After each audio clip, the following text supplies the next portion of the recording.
बिस्मिल्लाहिर्रहमानिर्रहीम। सैयदुल वरा सीरतुल नबी पाक सल्लल्लाहु अलैहि वसल्लम जिन्हों काजी अब्दुल दाइम होरां हरीपुर वालियां ने सोधिया, ਉਹਦੇ सिलसिले असी तुहाडे नाल गल कीती पिछली वीडियो कि किवें एक यहूदी ने चुबारे ते चढ़ के मक्कियों आउण वाली राह ते आउण वालियां कुछ लोगों के दूरों ऐर वेखे ते उन्हें वार पाती भई जिन्हां दी आस सी वो आ गए ने ते मुड़ नबी पाक दे मुहब्बती तंबला बन के अगों वांडी चल के उत्थे अपड़ गए। पर उन्हां मुहब्बतियां नूं नबी पाक सरकार दी सञाण नहीं सी। उन्हां नां ते सुनिया सी बड़ा, पर उन्होंने सञाण नहीं सी। उस वेले नबी पाक सरकार एक खजूर दी छावें सुते पए सन तां उन्हां उत्ते धुप आ गई। मुड़ सदीक़ अकबर रज़ी अल्लाह तआला अन्हो होरां नबी पाक सरकार उत्ते चादर ताण के ते आप खलो गए। ये वेख के सारियां नूं समझ आ गई कि नबी पाक सरकार उही होई ने जिन्हां उत्ते चादर ताणी गई है। हुण सारे जोश नाल अगे वधे ते वारी वारी आप सरकार होरां दे सामने हो के सलामियां देण लग पे। जदों सारियां ने मुहब्बतां नाल आप सरकार नूं सलाम कर लिया तां नबी पाक सल्लल्लाहु अलैहि वसल्लम सरकार उन्हां दे नाल पैंडे पै गए ते कबा विच पुज के आप सरकार ने कलसूम इब्ने हदम दे घर डेरा ला लिया। कबा विच रहन समय दो जग दे वारिस सल्लल्लाहु अलैहि वसल्लम होरां उस मस्जिद की असारी विच हथ वंडाया जिन्हों अजकल कबा दी मस्जिद आख्या जाता है।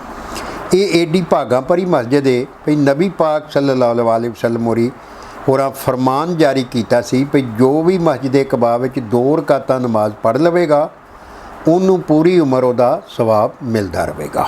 उस मस्जिद की उसारी वेले जदों नबी पाक दे सहाबी पत्थर ढोण लगे हुए सन तां नबी पाक सरकार भी आपूं उन्हां दे नाल रल के उसारी दे काम विच उन्हां दा हथ वंडाण लगे हुए सन अते वड्डे वड्डे पत्थर आपूं चुक चुक लई आउंदे सन। कदी आप सल्लल्लाहु अलैहि वसल्लम सरकार इन्ना भारा पत्थर चुक लैंदे पर उहदे भार पारों आप सरकार दा लक दा कुब निकल जाता।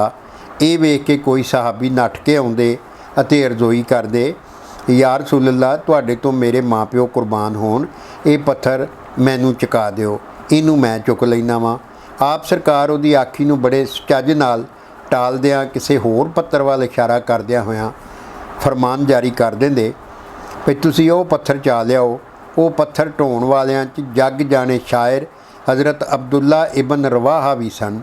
वो उच्ची उच्ची शेर पढ़ी जाते सन जिन्हां दा मतलब ये वे कि पक्की गल है कामयाबी उन्होंने ही मिलेगी जो मसीतां दी उसारी करदा है, उठदा बहिंदा कुरान पढ़दा ते रातां सौ के ना गुजार दिंदा होवे। उस वेले नबी पाक सल्लल्लाहु अलैहि वसल्लम सरकार होर सहाबियां नाल रल के हज़रत अब्दुल्ला दी लै विच लैर लाए उन्हां दे गीत नूं दुहराई जांदे सन अते उन्हां सारियां दी मनठार आवाज़ नाल कबा दी जूह गूंज रही सी।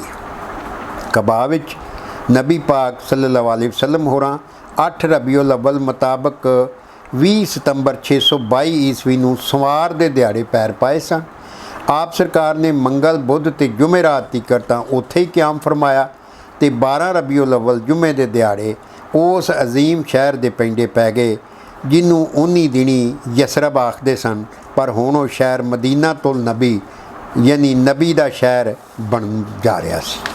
मदीना वालियां ने जिड्डे चार नाल नबी पाक सरकार नूं जी आयां नूं आखिया, वो दिन इश्क मुहब्बत का एक जुगों वखरा दिन सी। जदों नबी पाक सरकार डाची ते बह के कबा विचों टुरन लगे तां उन्हां वासियां नूं चिंता लग पई भी होरे उन्हां कोलों सरकार दी पूरी सेवा नहीं हो सकी। यानी उत्थे जिन्ना चਿਰ रहे नबी पाक और उस वेले उन्होंने बड़ी सेवा भावें की, पर फिर भी जदों सरकार टुरन लगे कबा दे विचों ते उन्हां दे वासियां नूं उत्थों चिंता लग गई कि खोरे साडे कोल कोई कसर ते नहीं रह गई सरकार दी टहल सेवा दे विच। हाँ जी, इसलिए वो ना होवे भी नबी पाक सरकार दिल विच कोई रिंजगी लैके टुर पे होण। इसलिए उन्हां अरज़ोई कीती, या रसूलल्लाह साडे कोलों किते कोई भुल चुक ते नहीं हो गई ते किते कोई साडे नाल रिंज हो के ते नहीं टुर पए। उन्हां दी अरज़ोई सुन के नबी पाक सरकार ने जवाब दिता, नहीं नहीं इंज दी ते कोई गल नहीं, असल विच मैनू उस बस्ती दे अंदर टिकाणा करन दा हुक्म दिता गया जिहदे सामने होर सभो बस्तियां दा रंग रूप फिक्का पै जावेगा। ਇਸ ਬਾਰੇ ਮੇਰੀ ਡਾਚੀ ਨੂੰ ਰੱਬ ਵੱਲੋਂ ਹੁਕਮ ਮਿਲ ਚੁੱਕਿਆ ਤੇ ਇਸ ਲਈ ਜਿੱਥੇ ਇਹ ਬਹਿ ਜਾਵੇਗੀ ਨਾ ਉੱਥੇ ਅਸੀਂ ਡੇਰਾ ਲਾ ਲਾਂਗੇ। ਮੁੜ ਸਾਰਿਆਂ ਨੇ ਨਬੀ ਪਾਕ ਸੱਲੱਲਾਹੁ ਅਲੈਹਿ ਵਸੱਲਮ ਹੋਰਾਂ ਦੀ ਮਨਸ਼ਾ ਸਾਹਮਣੇ ਸੀਸ ਨਵਾ ਦਿੱਤੇ ਤੇ ਨਬੀ ਪਾਕ ਸੱਲੱਲਾਹੁ ਅਲੈਹਿ ਵਸੱਲਮ ਦਾ ਸੰਗ ਸਾਥ ਮਦੀਨੇ ਪਾਕ ਦੀ ਰਾਏ ਪੈ ਗਿਆ। ਰਾਏ ਜਾਂਦਿਆਂ ਨਬੀ ਪਾਕ ਸਰਕਾਰ ਜਦੋਂ ਬਨੀ ਸਾਲਮ ਦੀ ਵਸੋਂ ਵਿੱਚ ਪੁੱਜੇ ਤਾਂ ਜੁਮਾ ਪੜ੍ਹਨ ਦਾ ਵੇਲਾ ਹੋ ਗਿਆ। ਮੁੜ ਆਪ ਸਰਕਾਰ ਨੇ ਬਨੀ ਸਾਲਮ ਦੀ ਮਸਜਿਦ ਦੇ ਵਿੱਚ ਜੁਮਾ ਪੜ੍ਹਾਇਆ। ਹਿਜਰਤ ਦੇ ਪੈਂਦੇ ਪਿਆਂ ਇਸਲਾਮ ਦੀ ਤਾਰੀਖ ਵਿੱਚ ਪਹਿਲੀ ਜੁਮੇ ਦੀ ਨਮਾਜ਼ ਪੜ੍ਹਾਈ ਗਈ। ਨਮਾਜ਼ ਪੜ੍ਹਾਉਣ ਤੋਂ ਪਹਿਲਾਂ ਤਕਵਾ ਦੇ ਸਰਨਾਵੇਂ ਤੇ ਬੜਾ ਭਰਵਾਂ ਖਿਤਾਬ ਆਪ ਨੇ ਦਿੱਤਾ। ਉਸ ਖਿਤਾਬ ਵਿੱਚ ਨਬੀ ਪਾਕ ਸਰਕਾਰ ਹੋਰਾਂ ਕੁਰਾਨ ਦੀਆਂ ਕੁਝ ਆਇਤਾਂ ਨੂੰ ਆਪਣੀ ਗੱਲਬਾਤ ਵਿੱਚ ਇੰਜ ਬਿਆਨ ਫਰਮਾਇਆ ਤਾਂ ਇੰਜ ਲੱਗਦਾ ਸੀ ਕਿ ਸੋਨੇ ਦੇ ਹਾਰ ਵਿੱਚ ਹੀਰੇ ਜੜੇ ਹੋਏ ਹੋਣ।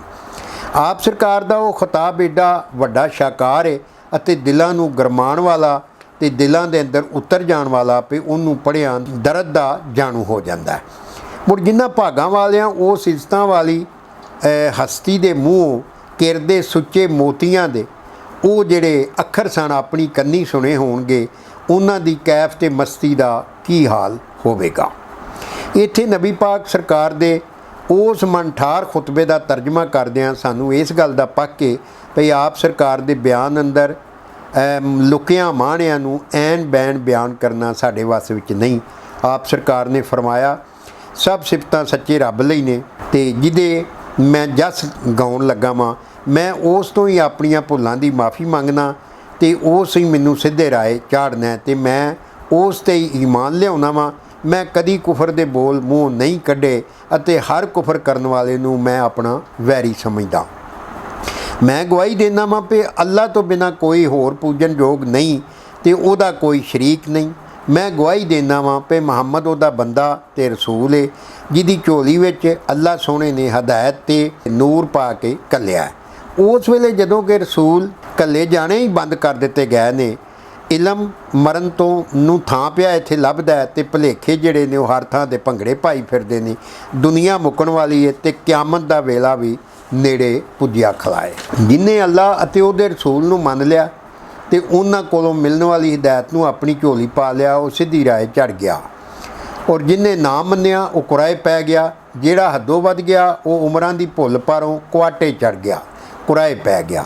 ਮੈਂ ਤੁਹਾਨੂੰ ਪੱਕੀ ਕਰਨਾ ਭਈ ਮਾਲਕ ਤੇ ਪੱਕਾ ਧਿਆਨ ਰੱਖੋ, ਕਿਉਂ ਜੇ ਇੱਕ ਮੁਸਲਮਾਨ ਦੂਜੇ ਮੁਸਲਮਾਨ ਨੂੰ ਜੋ ਸਭ ਤੋਂ ਚੰਗੀ ਗੱਲ ਦੱਸ ਸਕਦਾ ਹੈ ਉਹ ਇਹੋ ਹੀ ਹੈ ਭਈ ਉਹਨੂੰ ਹਰ ਵੇਲੇ ਚੇਤੇ ਕਰਾਉਂਦਿਆਂ ਰਹੋ ਕਿ ਉਹਨੂੰ ਰੱਬ ਸੋਹਣੇ ਤੇ ਪੱਕੇ ਯਕੀਨ ਦੀ ਰਾਹ ਝਾੜੀ ਰੱਖੋ।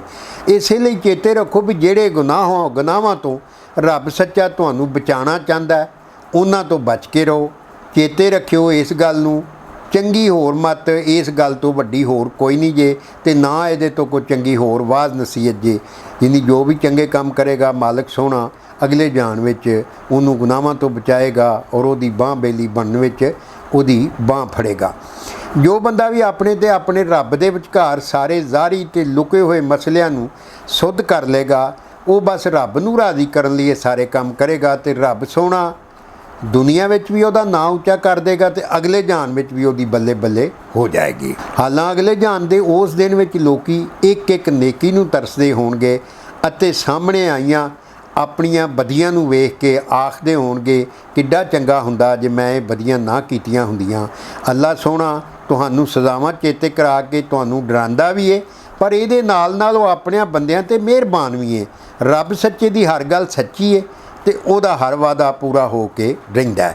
ਕਦੀ ਹੋ ਹੀ ਨਹੀਂ ਸਕਦਾ ਵੀ ਰੱਬ ਸੋਹਣਾ ਆਪਣਾ ਵਾਅਦਾ ਪੂਰਾ ਨਾ ਕਰੇ।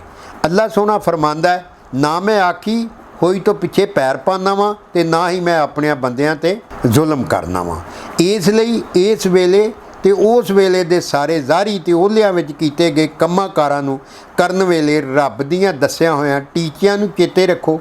ਉਹਦਾ ਕਾਰਨ ਇਹ ਵੇ ਕਿ ਜਿਹੜਾ ਬੰਦਾ ਵੀ ਸੱਚੇ ਦਿਲੋਂ ਸਿੱਧੀ ਰਾਹ ਚੜ੍ਹ ਜਾਂਦਾ ਹੈ, ਅੱਲਾ ਸੋਹਣਾ ਉਹਦੀਆਂ ਭੁੱਲਾਂ ਚੁੱਕਾਂ ਨੂੰ ਮਾफ़ ਕਰ ਦਿੰਦਾ ਤੇ ਉਹਨੂੰ ਤਗੜੇ ਇਨਾਮ ਦਿੰਦਾ ਹੈ।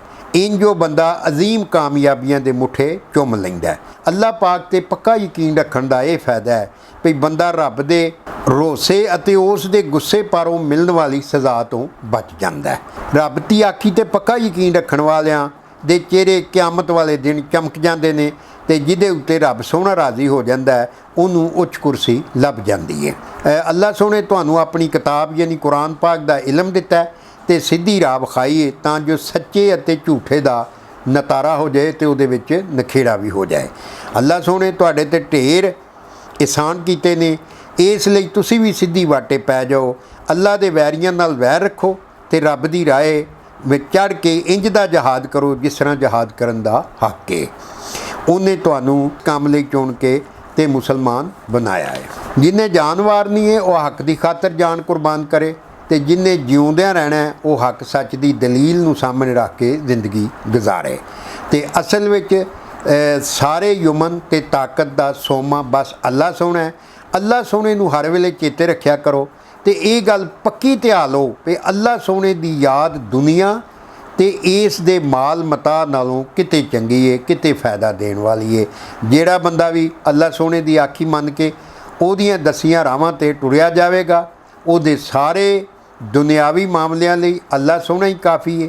ਇਹ ਗੱਲ ਚੇਤੇ ਰੱਖਣ ਵਾਲੀ ਹੈ ਕਿ ਅੱਲਾਹ ਸੋਹਣੇ ਦੇ ਸਾਰੇ ਹੁਕਮਾਂ ਨੂੰ ਦਿਲੋਂ ਬਜਾਨੋਂ ਮੰਨ ਟੁਰਨਾ ਜ਼ਰੂਰੀ ਹੈ ਅਤੇ ਬਸ ਅੱਲਾਹ ਦਾ ਹੁਕਮ ਹੀ ਲੋਕਾਂ 'ਤੇ ਚੱਲਦਾ ਹੈ। ਪਰ ਲੋਕੀ ਅੱਲਾਹ ਸੋਹਣੇ 'ਤੇ ਕੋਈ ਹੁਕਮ ਨਹੀਂ ਚਲਾ ਸਕਦੇ। ਉਹ ਸਾਰਿਆਂ ਦਾ ਮਾਲਕ ਹੈ ਤੇ ਉਹਦਾ ਮਾਲਕ ਕੋਈ ਨਹੀਂ ਅਤੇ ਅੱਲਾਹ ਸੋਹਣਾ ਹੀ ਸਭ ਤੋਂ ਵੱਡਾ ਹੈ। ਵਲਾ ਕੁਵਤਾ ਇਲਾ ਬਿல்லாਹਿਲ ਅਲੀਉਲ ਅਜ਼ੀਮ। ਨਬੀ ਪਾਕ ਸਰਕਾਰ ਦਾ ਇਹ ਜਿਹੜਾ ਖਿਤਾਬ ਸੀ ਇਹ ਸੁਣਨ ਵੇਲੇ ਮਦੀਨਾ ਦੇ ਵਾਸੀਆਂ ਨੂੰ ਕਿੰਨਾ ਚਾਅ ਚੜ੍ਹਿਆ ਤੇ ਉਹ ਚਾਵਾਂ ਦੇ ਨਾਲ ਨਹੀਂ ਸਨ ਸਮਾਉਂਦੇ। ਤੇ ਇਹ ਦੱਸਾਂਗੇ ਤੁਹਾਨੂੰ ਅਗਲੀ ਵੀਡੀਓ 'ਚ। ਉਸ ਵੇਲੇ ਤਾਈਂ ਇਹਸਾਨ ਬਾਜਵਾ ਨੂੰ ਬਾਬਾ ਬਾਜਵਾ ਚੈਨਲ ਤੋਂ ਇਜਾਜ਼ਤ ਦਿਓ। ਜਿਉਂਦੇ ਵਾਸਤੇ ਰਹੋ, ਖੁਸ਼ ਰਹੋ ਤੇ ਸਲਾਮਤ ਰਹੋ।